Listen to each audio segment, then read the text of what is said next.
मतलब परम सत्य सनातन ज्ञान और बेहद का परम ज्ञान में क्या फर्क है वो बताऊंगा।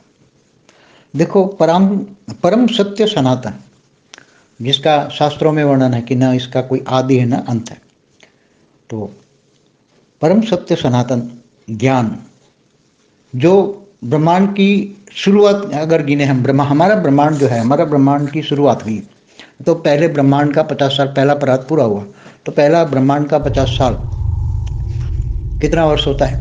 ब्रह्मा का एक दिन बराबर एक कल्प प्रलय होता है। ब्रह्मांड में अर्ध प्रलय, प्रलय, कल्प प्रलय, महाकल्प प्रलय अंत में होता है। तो ब्रह्मा का एक दिन बराबर 1000 चतुर्युग, तो एक दिन में 14 मनवंतर भी होता है, तो कितने साल होता है? ब्रह्मा का एक दिन माना 4 अरब 32 करोड़ साल, इतनी ही रात होती है। समय पहले समझो, ब्रह्मा का दिन रात, ब्रह्मापुरी में दिन रात माना 8 अरब 64 करोड़ साल होता है। वो ब्रह्मा का एक दिन में कल्प प्रलय में तीनों लोग खत्म हो जाते हैं, देवता भी खत्म हो जाते हैं।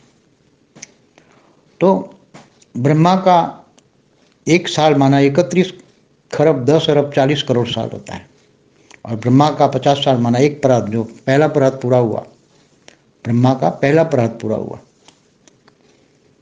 तो लगभग 1555 खरब साल होते हैं। ब्रह्मा का पहला परात का 50 साल का हिसाब कितना? 1555 खरब साल होते हैं। अब दूसरा परात शुरू हुआ। अब दूसरा परात का ब्रह्मा का पहला दिन का 7वां मनवंतर का 28 का युगांतर का कलयुग चल रहा है। हम सब जानते हैं कलयुग में 4 युग में, सतयुग, त्रेता, द्वापर, कलयुग में। कलयुग 4,32,000 साल का होता है, इससे डबल द्वापर, इससे 3 गुना त्रेता, इससे 4 गुना सतयुग। 4 युग का टोटल होता है 43,20,000 साल। तो 43,20,000 साल होने पर अर्ध प्रलय होता है धरती पर।